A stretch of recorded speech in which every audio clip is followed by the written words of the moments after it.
हो रहा है वो जीन, उसके साइटोसिन नाइट्रोजन बेसिस पर CH3 ग्रुप ऐड होगा डीएनए मेथाइल ट्रांसफरेज की हेल्प से।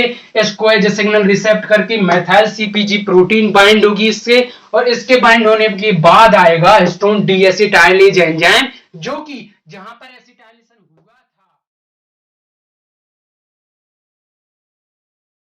Hello guys, welcome back to Mobio lectures. और आज का जो लेक्चर है वो है डीएनए मेथाइलेशन के बारे में। ठीक है, मेथाइलेशन का मतलब क्या होता है, एक नॉर्मल लैंग्वेज में हम बोले तो CH3 ग्रुप का ऐड होना। ठीक है, और ये जो मेथाइलेशन है ये सिर्फ डीएनए में नहीं होता। ठीक है, हिस्टोन प्रोटीन्स में भी होता है, जैसे कि जो एन टर्मिनल्स होते हैं हिस्टोन प्रोटीन्स में, उनमें भी मेथाइलेशन होता है। ठीक है, और डीएनए के जो स्टैंडर्ड डीएनए का, उसमें जब CH3 ग्रुप होता है तो वो भी डीएनए मेथाइलेशन कहलाता है। ठीक है, उसी मेथाइलेशन के बारे में आज हम बात करने वाले हैं, यानी कि डीएनए मेथाइलेशन के बारे में। तो एक और बात शुरू होने से पहले मैं बता दूं कि जो डीएनए मेथाइलेशन है वो किसी भी जीन के लिए एक रिप्रेसर का काम करता है। ठीक है, उसको साइलेंस करने का, यानी कि जो जीन प्रोटीन बना रहा है, ठीक है, उसको रिप्रेस करने का, ताकि वो जो जीन है उसका ट्रांसक्रिप्शन बंद हो जाए। ठीक है, उसका ट्रांसक्रिप्शन जो है वो रुक जाए। तो ऐसे एक प्रकार से ट्रांसक्रिप्शन रिप्रेसर भी हम कह सकते हैं। ठीक है, डीएनए मेथाइलेशन को। तो अब जो है ये जो ट्रांसक्रिप्शन को कैसे रिप्रेस करता है इसे हम समझेंगे। सबसे पहले हम समझते हैं कि जो डीएनए मेथाइलेशन की जो बेसिक प्रोसेस है उसे हम समझेंगे। ठीक है, तो थोड़ा हम उस पर चलते हैं, जो डीएनए मेथाइलेशन की बेसिक प्रोसेस है। एक और बात इस लेक्चर में, जो देखो डीएनए जो मेथाइलेशन की जो प्रोसेस है वो मेनली एडेनिन और साइटोसिन, दो नाइट्रोजनस बेस हैं जिनमें की डीएनए मेथाइलेशन होता है। ठीक है, but most of the time मल्टीब्रेड्स में, मेमिलियन में, किसी में ले लीजिए, जो साइटोसिन है mostly 70 to 80% of the time हमें साइटोसिन ही मेथाइलेटेड मिलता है। ठीक है, और अगर इफेक्ट की बात की जाए तो ह्यूमंस में मोर देन 8% जो साइटोसिन, जो नाइट्रोजनस बेसिस होते हैं, टोटल जितने भी टोटल साइटोसिन बेसिस हैं उनका 8% मेथाइलेटेड ही होते हैं। ठीक है, तो इसके लिए हम लेंगे साइटोसिन को फॉर एग्जांपल समझने के लिए। ठीक है, साइटोसिन को पहले तो इसका स्ट्रक्चर ड्रॉ कर लें थोड़ा। ये कैसे होता है साइटोसिन। ओके, इसका ये जो है नॉर्मल स्ट्रक्चर है साइटोसिन का, और 1 2 3 4 और 5, ये जो 5th पोजीशन पे जो कार्बन है यहाँ पे CH3 ग्रुप ऐड होता है। ठीक है, ये जो मेथाइलेशन है ये रैंडमली नहीं होता कि कहीं भी हो जाए। ठीक है, इसके लिए स्पेसिफिक साइट होती है डीएनए स्ट्रैंड में, जो कि हम बोल सकते हैं कि साइटोसिन फॉस्फेट CPG जो साइट्स होते हैं, यानी कि जैसे आप कभी भी जो डीएनए है उसको उठाएंगे तो मोस्टली आपको CG ऐसे रिपीटेड सीक्वेंस मिलेंगे, जिन्हें कि हम CPG आइसलैंड बोलते हैं। ठीक है, CPG आइसलैंड, जहां पे ये जो साइटोसिन और ग्वानिन जो है रिपीटेड फॉर्म में पाए जाते हैं। ठीक है, बहुत ही ज्यादा अमाउंट में। तो जो CPG आइसलैंड है इस पोजीशन में वो जो मेथाइलेशन है वो होता है। ठीक है, और किसमें, 5th पोजीशन पे जो कार्बन होता है साइटोसिन के, उस पर जो CH3 ग्रुप ऐड होता है, तो इसे हम बोलते हैं डीएनए मेथाइलेशन। क्या, जो डीएनए के साइटोसिन जो बेस है उसके 5th कार्बन पे जब मेथाइल ग्रुप ऐड होता है तो उसे हम डीएनए मेथाइलेशन बोलते हैं। ठीक है, ये नॉर्मल प्रोसेस है। और एक और बात कि ये जो मेथाइल ग्रुप है इसके जो जुड़ने के लिए, इसके कनेक्ट होने के लिए एक एंजाइम लिया जाता है। ठीक है, जिसे कि DNMT बोलते हैं, डीएनए मेथाइल ट्रांसफरेज। ठीक है, मैं इसके यहाँ पे फुल फॉर्म लिखे दे रहा हूँ, डीएनए मेथाइल ट्रांसफरेज।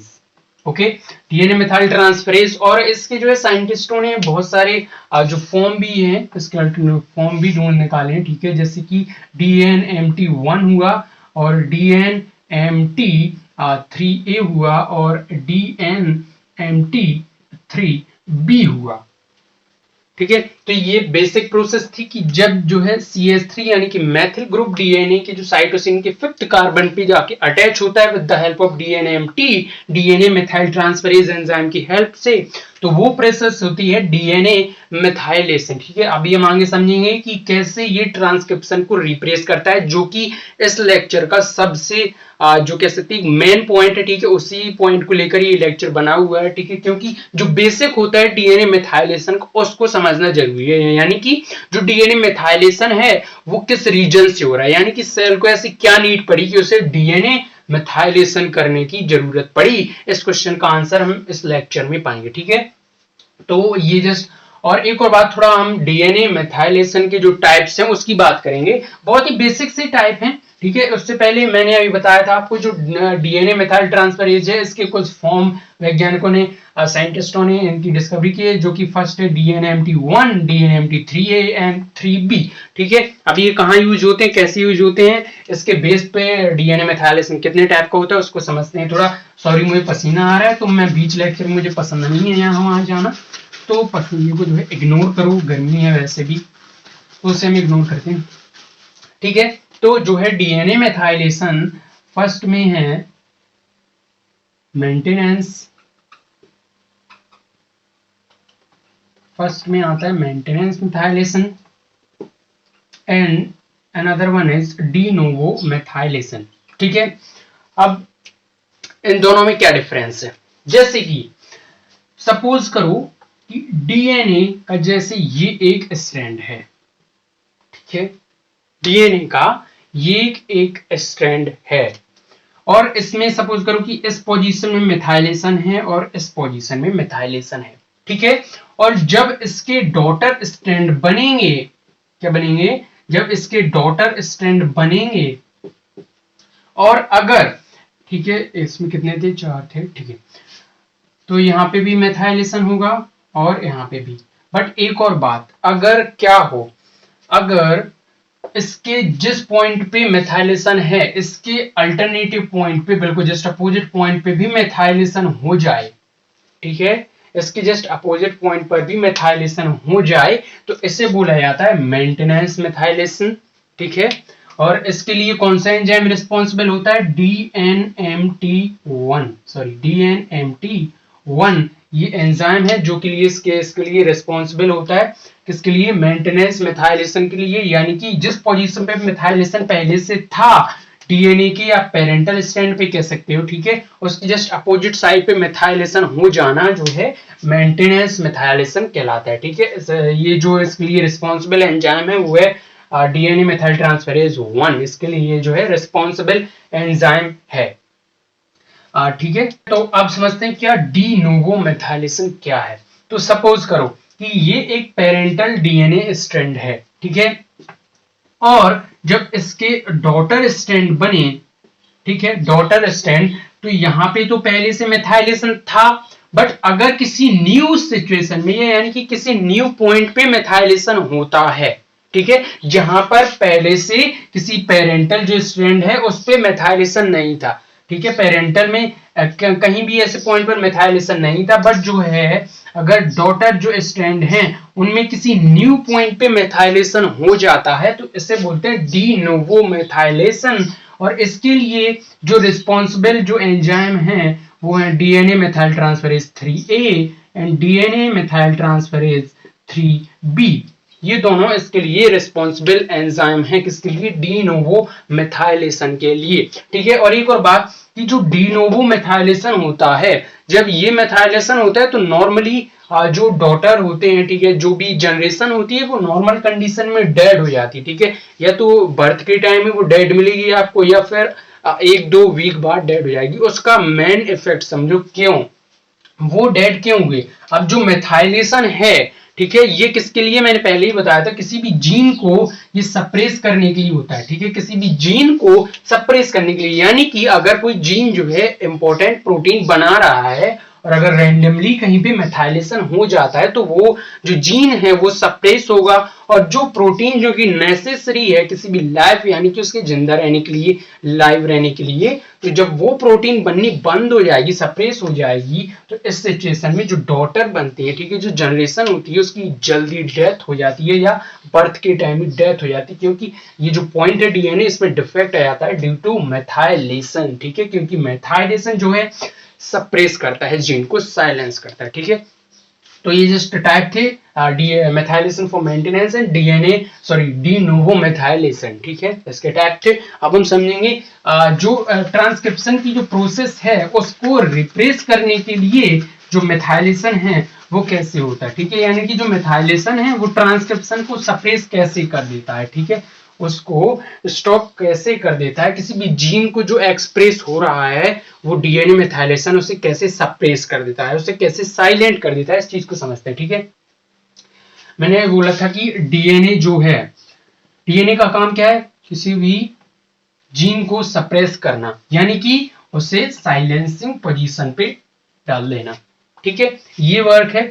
तो सप्रेस करने से पहले, किसी भी जीन को सप्रेस करने से पहले हम ये समझना पड़ेगा कि उस जीन के एक्सप्रेस होने का मतलब क्या है, ठीक है, तभी तो हम सप्रेस होने का मतलब जान पाएंगे। पहले हम ये समझना है कि उस जीन के एक्सप्रेस होने का मतलब क्या है, ठीक है, मीनिंग क्या। तो समझो नॉर्मल पोजीशन में क्या होता है, सपोज दैट हम यहाँ पे नॉर्मल पोजीशन लेंगे जिस पोजीशन में डीएनए ऑलवेज प्रेजेंट रहता है, ठीक है, सेल में, उस पोजीशन को हम लेंगे क्या, ये है हिस्टोन ऑक्टामर्स, ठीक है, बहुत ही अच्छे से समझना, अच्छा जो अच्छा टॉपिक है, ये अच्छा कॉन्सेप्ट है, ठीक है। ये अराउंड रैप्ड है, नॉर्मल सिचुएशन होती है, ठीक है, एज अ क्रोमेटिन के फॉर्म में नॉर्मल सिचुएशन पाया जाता है, जब भी मेटाफेज होता है तभी और कंडेंस होकर क्रोमोसोम का फॉर्म लेता है, ठीक है, बट नॉर्मल सिचुएशंस में क्रोमेटिन के फॉर्म में डीएनए प्रेजेंट होता है, ठीक है। तो इस सिचुएशन में क्या होता है, जो डीएनए है वो हिस्टोन प्रोटीन के अराउंड टाइटली रैप्ड रहता है, ठीक है। तो इससे होता क्या है कि सपोज दैट कि यहां पर कोई जीन है, ठीक है, उसको ट्रांसक्राइब करना है। देखो हम अभी बात नहीं कर रहे कि डीएनए सप्रेस कैसे करता है, इसकी बात नहीं कर रहे, हम पहले इसकी बात कर रहे हैं कि जीन एक्सप्रेस कैसे होता है, ठीक है, क्योंकि जब हम जीन को एक्सप्रेस करना समझेंगे तब हम समझेंगे कि वो सप्रेस कैसे होता है, ठीक है। तो अभी हम समझ रहे हैं कि जीन एक्सप्रेस कैसे होता है, ठीक है। तो सपोज दैट कि यहाँ पर कोई जीन है और जो डीएनए वो टाइटली रैप्ड रहता है एक नॉर्मल सिचुएशन में। तो इस सिचुएशन में होता क्या है, जब टाइटली रैप्ड है तो इस जीन का जो प्रमोटर रीजन होता है, ठीक है, प्रमोटर रीजन उसको एक्सेस कर पाना, जो ट्रांसक्रिप्शन जो कह सकते, सॉरी, ट्रांसक्रिप्शन जो मशीनरी होती है, ठीक है, ट्रांसक्रिप्शन मशीनरी जिसमें कि जो बाइंडिंग प्रोटीन्स होती हैं, आरएनए पॉलीमरेज होता है, वो जो एंजाइम है वो इस प्रमोटर रीजन को एक्सेस नहीं कर पाती, किसी जीन के प्रमोटर रीजन को, जब किस सिचुएशन में, जब ये टाइटली रैप्ड रहता है हिस्टोन ऑक्टामर्स के अराउंड, ठीक है। तो अब इस मान लो जीन को एक्सप्रेस होना है तो सेल कुछ करेगी जीन के एक्सप्रेस होने के लिए, अगर सेल को इस जीन की प्रोटीन्स की जो है नीड है तो इस जीन को जो है कुछ ना कुछ तो इसमें जो रिमॉडलिंग इसकी करेगी, ठीक है, इसके जो स्ट्रक्चर में मॉडिफिकेशन करेगी ताकि जो प्रमोटर रीजन है वो मोर एक्सेसिबल हो जाए, ठीक है, और वहां पे आरएनए पॉलीमरेज एंजाइम जुड़ के, जैसे कि यहाँ पे समझो, जैसे कि कोई जीन है, ठीक है, ये है इसका प्रमोटर रीजन और यहाँ पे जो है कोड्स है ट्रिपलेट कोडॉन, ठीक है। तो यहाँ पे क्या होना है, यहाँ पे आरएनए पॉलीमरेज को यहाँ पे इसमें कनेक्ट होना है, ठीक है, आके सबसे पहले प्रमोटर रीजन में कनेक्ट होगा, उसके बाद ये आगे बढ़ के इसका ट्रांसक्रिप्शन करके एमआरएनए का फॉर्मेशन करेगा, ठीक है। बट जुड़ना कहाँ पे जरूरी है, प्रमोटर रीजन में, और जबकि इस सिचुएशन में जो टाइटली रैप्ड रहता है तो जो प्रमोटर रीजन है वो एक्सेसिबल नहीं होता, ठीक है। तो सेल इस सिचुएशन में करती क्या है, तो इस सिचुएशन में करती है एसिटाइलेशन, कैसे, तो अब समझो, तो इस सिचुएशन में होगा क्या कि जो हिस्टोन प्रोटीन्स हैं, अगर आप उनका स्ट्रक्चर देखोगे तो इसमें जो है एन टर्मिनल, हर प्रोटीन से H3, H4, H2A और H2B जो कोर प्रोटीन्स होती हैं उनकी जो एन टर्मिनल होते हैं वो नॉर्मल सिचुएशन में प्रोटूड जो पोजीशन होती है ना कि फैले हुए पाए जाते हैं, ठीक है, प्रोटूड। तो ये जो एन टर्मिनल हैं इनमें होता है एसिटाइलेशन, ठीक है। देखो यहाँ पे बेसिक कॉन्सेप्ट की बात की जाएगी, ना कि केमिकली समझाने के लिए, ठीक है, कि उसका पूरा केमिकल स्ट्रक्चर बनाया जाए, ड्रॉ किया जाए, उसमें कैसे बॉन्ड हो रहा है, उस चीज को नहीं, उसका जो बेसिक कॉन्सेप्ट है डीएनए मेथाइलेशन का वो कैसे सप्रेस करता है उसे समझना है, ठीक है। तो सुनो, यहाँ पे जो एन टर्मिनल है सबसे पहले वहां पे होगा एसिटाइलेशन। तो एसिटाइलेशन कैसे होता है, इस चीज को अगर आपको समझना है तो चैनल पे पहले से ही वीडियो मौजूद है, उसकी मैं डिस्क्रिप्शन में लिंक दे दूंगा, उसे समझ लेना, ठीक है।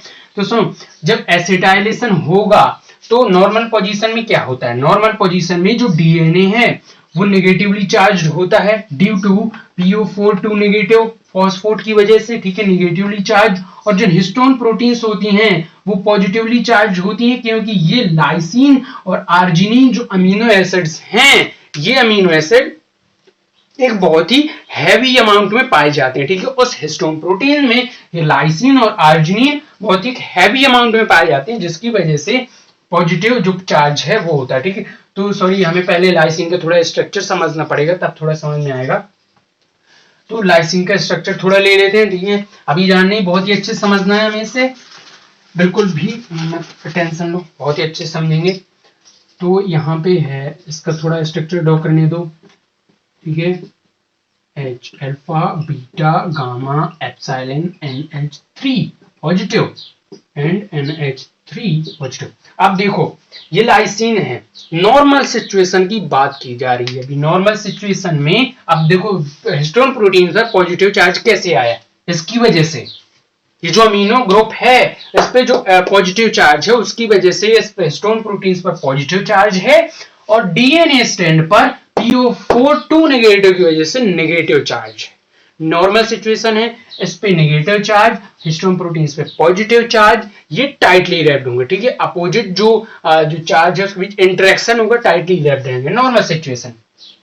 बट नॉर्मल सिचुएशन में दिक्कत क्या आ रही है कि इसका जो प्रमोटर रीजन है वो एक्सेसिबल नहीं है। तो इस सिचुएशन में करेगी क्या, एसिटाइलेशन एन टर्मिनल का। तो एसिटाइलेशन में होता क्या है, यहाँ पे NH2 हो जाता है, ठीक है, COCH3 ग्रुप ऐड हो जाता है।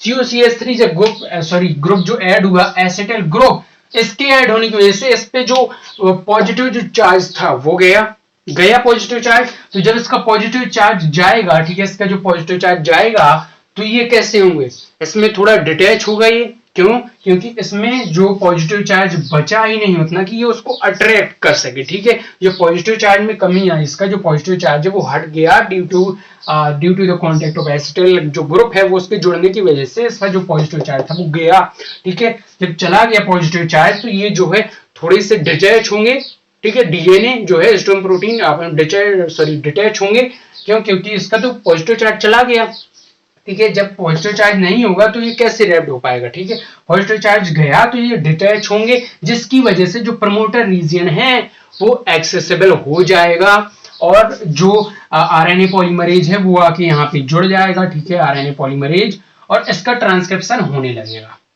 जीन का ट्रांसक्रिप्शन होने लगा, ठीक है। हमने समझा जो जीन है वो एक्सप्रेस कैसे हुआ, ये समझा। अब समझो, अब ये जो है एक्सप्रेस हो रहा है जीन, अब सेल को इसको साइलेंस करने की जरूरत है, यानी कि इसको सप्रेस करने की जरूरत है। इसकी जो प्रोटीन्स बन रही है उसकी मान लो नीड नहीं है सेल को। अब सेल चाहती है कि ये जो जीन है ये सप्रेस हो जाए, ठीक है, इसका ट्रांसक्रिप्शन बंद हो जाए। तो ऐसी सिचुएशन में क्या होगा उसे समझते, ठीक है। अब आता है डीएनए मेथाइलेशन का मेन फंक्शन, ठीक, डीएनए मेथाइलेशन का मेन फंक्शन अब आता है। तो अभी जीन एक्सप्रेस हो रहा है, ठीक है। अब इस जीन को सप्रेस करना है हमें। अब रोल आएगा डीएनए मेथाइलेशन का, उसको समझते हैं, ठीक है। अब जो डीएनए मेथाइलेशन का रोल समझते हैं, कैसे वो सप्रेस करता है किसको, ट्रांसक्रिप्शन को, जीन ट्रांसक्रिप्शन को समझते हैं, ठीक है। तो अब समझो, अब थोड़ा यहाँ पे ये मैं हटाता हूं, ठीक है, फिर से एक न्यू फिगर बना रहा हूं मैं।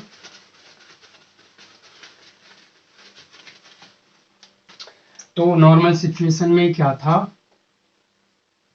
ये हिस्टोन ऑक्टामर है,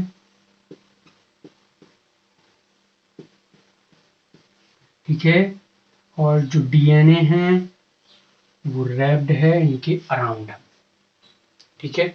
ये नॉर्मल सिचुएशन थी। अब सपोज जैसे एक्सप्रेस हो रहा है जीन, अभी हमने समझा कैसे एक्सप्रेस होगा, ठीक है। तो अब इसको सप्रेस करना है, इसको साइलेंसिंग पोजीशन पे ले जाना है, ठीक है। तो अब होगा डीएनए मेथाइलेशन, कैसे होगा अब समझो। अब जो मान लो कि जो जीन जो एक्सप्रेस हो रहा है उसको सप्रेस करना है, तो उसी जीन पर जो साइटोसिन होगा, जो नाइट्रोजनस बेस होगा उस पे CH3 methyl group ऐड कर दिया जाएगा with the help of DNA methyl transferase। ठीक है, डीएनए मेथाइल ट्रांसफरेज की हेल्प से उस जीन के साइटोसिन जो नाइट्रोजनस बेसिस होगा उस पर मेथिल ग्रुप ऐड किया जाएगा with the help of DNA methyl transferase enzyme. ठीक है, तो अब होगा क्या, ऐसा डायरेक्टली नहीं होता कि तुमने मेथाइल ग्रुप ऐड कर दिया, ठीक है, चार्ज में चेंज आया, जो चार्ज है पॉजिटिव नेगेटिव उनमें चेंज आया और जो है वो फिर से रैप्ड हो गया, ऐसा नहीं होता। ठीक है, इसमें एक मशीनरी काम करती है, उससे समझना है। ठीक है, सबसे पहले ये एक्सप्रेस हो रहा है, इसको सप्रेस करने की नीड है। ठीक है, इसको सप्रेस करना है तो डीएनए मेथाइलेशन कैसे काम कर रहा है उसे हम समझ रहे हैं। ठीक है, सबसे पहले करेगा क्या, इस जीन का जो साइटोसिन नाइट्रोजनस बेसिस होगा उस पर डीएनए मेथाइल ट्रांसफरेज की हेल्प से मेथाइल ग्रुप ऐड होगा। ठीक है, डीएनए मेथाइल ट्रांसफरेज की हेल्प से मेथाइल ग्रुप ऐड होगा। और समझो, जो मेथाइल ग्रुप है ये सिग्नल की तरह कार्य करता है। ठीक है, ये जो जब मेथाइलेशन हुआ साइटोसिन पर, ये सिग्नल के जैसे कार्य करेगा और इसके सिग्नल को पाते ही कौन सी प्रोटीन, मीकैप, ठीक है, इसका फुल फॉर्म होता है मेथाइल सीपीजी बाइंडिंग प्रोटीन। ठीक है, क्या मेथाइल, मैं यहाँ पे बताता जा रहा हूं, फुल फॉर्म सही होते हैं। ठीक है, उसकी नीड पड़ती है कहीं ना कहीं हमें हायर क्लास में। ठीक है, methyl CpG binding protein, methyl CpG binding protein आके इस नाइट्रोजनस बेस पर जुड़ेगी। ठीक है, जहां पे मेथाइलेशन हुआ है। ठीक है, इस पर जहां पे मेथाइलेशन हुआ है वहां पर मेथाइल CpG बाइंडिंग प्रोटीन आके जुड़ेगी। ठीक है, इस पे अब जब ये कनेक्ट हो जाएगी तब इसको एक सिग्नल के फॉर्म में देखते हुए आएगा histone D acetylase HDAC, histone D acetylase enzyme आएगा। समझ में आ रहा है, हिस्टोन डी एसिटाइलेज एंजाइम आया तो इसका फंक्शन क्या होता है, एसिटाइलेशन को जहां पे एसिटाइलेशन हुआ है उसको डी एसिटाइलेज करना। ठीक है, यानी कि डी एसिटाइलेशन करना HDAC का कार्य होता है। ठीक है, HDAC का फंक्शन होता है, हिस्टोन डी एसिटाइलेज का फंक्शन होता है। ठीक है, जब HDAC आके यहाँ पे जुड़ेगा उसी रीजन में जहां डीएनए है हिस्टोन प्रोटीन, तो आप समझो, देखो एक्सप्रेस ये किस वजह से हो रहा था, जीन एक्सप्रेस इस वजह से हो रहा था क्योंकि इसकी जो हिस्टोन प्रोटीन से इसकी एन टर्मिनल पर एसिटाइलेशन हुआ था ना, इसी वजह से वो जीन एक्सप्रेस भी हो रहा था, है ना। तो आप समझो, अब देखो एसिटाइलेशन होने की वजह से वो जीन एक्सप्रेस हो रहा था। ठीक है, तो हुआ क्या, वो जो जीन एक्सप्रेस हो रहा था उसके जो साइटोसिन जो नाइट्रोजन बेस है उस पर मेथाइल ग्रुप जो है ऐड होगा with the help of DNA methyl transferase enzyme. और ये जो मेथाइल ग्रुप ऐड हुआ इसको एज अ सिग्नल रिसेप्ट करके मेथाइल सीपीजी बाइंडिंग प्रोटीन आके कनेक्ट होगी और इसके कनेक्ट होने के बाद आएगा हिस्टोन डी एसिटाइलेज एंजाइम।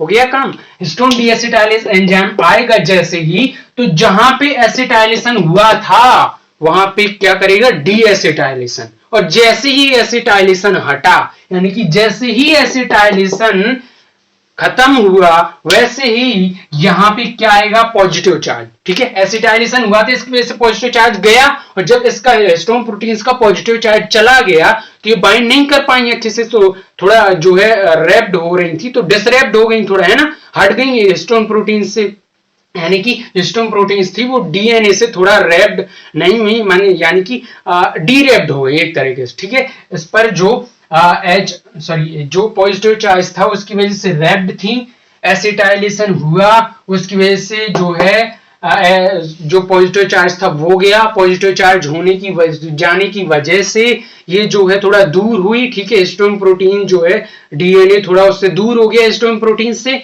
तो दूर होने की वजह से ये जो है एक्सेसिबल हो गया वो जीन, अब उस करीब जो है एक्सप्रेशन हो रहा है। तो अब क्या होगा, वो जो एक्सप्रेस हो रहा है वो जीन उसके साइटोसिन नाइट्रोजन बेसिस पर CH3 ग्रुप ऐड होगा, डीएनए मेथाइल ट्रांसफरेज की हेल्प से इसको एज ए सिग्नल रिसेप्ट करके मेथाइल सीपीजी प्रोटीन बाइंड होगी इससे, और इसके बाइंड होने के बाद आएगा हिस्टोन डीएसिटाइलेज एंजाइम, जो कि जहां पर एसिटाइलेशन हुआ था उस सिचुएशन को ये करेगा डीएसिटाइलेशन, जिसकी वजह से इस पर फिर से पॉजिटिव चार्ज आ जाएगा, और पॉजिटिव चार्ज आने की वजह से ये फिर से रैप्ड हो जाएगा, है ना। डीएनए पर नेगेटिव चार्ज था और इस पर पॉजिटिव चार्ज आ गया, क्यों? क्योंकि इस पर जो एसिटाइलेशन था जिसकी वजह से एक्सप्रेस हो रहा था वो एच-डेक एंजाइम की वजह से हट गया एसिटाइलेशन, ठीक है। डीएसिटाइलेशन हुआ जिसकी वजह से इस पर पॉजिटिव चार्ज आया, पॉजिटिव, और इसका पॉजिटिव चार्ज हिस्टोन प्रोटीन्स का और डीएनए का नेगेटिव चार्ज, फिर से ये रैप्ड हो गए और वो जो जीन है वो इनएक्सेसिबल हो गया, ठीक है। और इसकी वजह से उसका जो ट्रांसक्रिप्शन था वो सप्रेस हो गया, ठीक है। वो जो ट्रांसक्रिप्शन था वो रुक गया, और यही सिचुएशन होती है। और इससे हमने समझा कि कैसे जो डीएनए मेथाइलेशन है वो किसी जीन के ट्रांसक्रिप्शन को सप्रेस करता है, ठीक है। बहुत ही अच्छे से समझाया, आई होप समझ में आ गया होगा। और देख रहे हो क्या हालत हो रही है, ठीक है। मुझे पसंद नहीं है कि बीच लेक्चर में मैं यहाँ वहां जाऊं हवा लेने के लिए, ठीक है। तो बहुत ही इजी था, एक बार आप फिर देखोगे तो आपको इजीली समझ आ जाएगा, ठीक है, कैसे होता है, ठीक है। फिर से वीडियो को देख लेना, वैसे ही समझ आ गया होगा। बहुत ही इजी है, आपको कॉन्सेप्ट को समझना है, ठीक है। पहले कैसे एक्सप्रेस हो रहा है वो जीन, और फिर कैसे जो है CS3 डीएनए मेथाइलेशन इस पूरी प्रोसेस की होने के बाद कैसे डीएसिटाइलेशन होने के बाद वो साइलेंस हो जाता है, ठीक है। बहुत ही इजी सी प्रोसेस थी डीएनए मेथाइलेशन। मजा आया होगा है ना, लेक्चर में मजा तो आया होगा पक्का। बस आज के लेक्चर में बस इतना ही, ठीक है। अब मिलते हैं नेक्स्ट लेक्चर पे। नेक्स्ट लेक्चर बहुत ही इंटरेस्टिंग आने वाला है, बहुत ही इंटरेस्टिंग, तो बस तैयार रहना उसके लिए। और इसी से रिलेटेड होगा वो, क्रोमेटिन से ही रिलेटेड नेक्स्ट लेक्चर जो भी होगा, तो आई थिंक कल आ जाएगा या परसों है, ठीक है। 1 या 2 दिन में वो लेक्चर आ जाए, ठीक है। तो आई होप वीडियो पसंद आई होगी, आप फ्रेंड के साथ शेयर कर सकते हैं अपने, जो भी हो आपका, ठीक है। तो बस आज के लिए वीडियो इतना ही, आई होप पसंद आया होगा। चैनल को सब्सक्राइब जरूर करना, और भी ऐसी बहुत सारी इंटरेस्टिंग वीडियोस आने वाली हैं चैनल पे, ठीक है। मैं पूरा अपना बेस्ट दे रहा हूँ कि चैनल पे जो भी वीडियोस हैं वो और डे बाय डे जो है अच्छी होती हैं, ठीक है। लेवल बढ़ता जाए हमारा, ठीक है। तो बस आज की वीडियो बस इतना ही, अब मिलते हैं नेक्स्ट वीडियो, तब तक के लिए बाय बाय।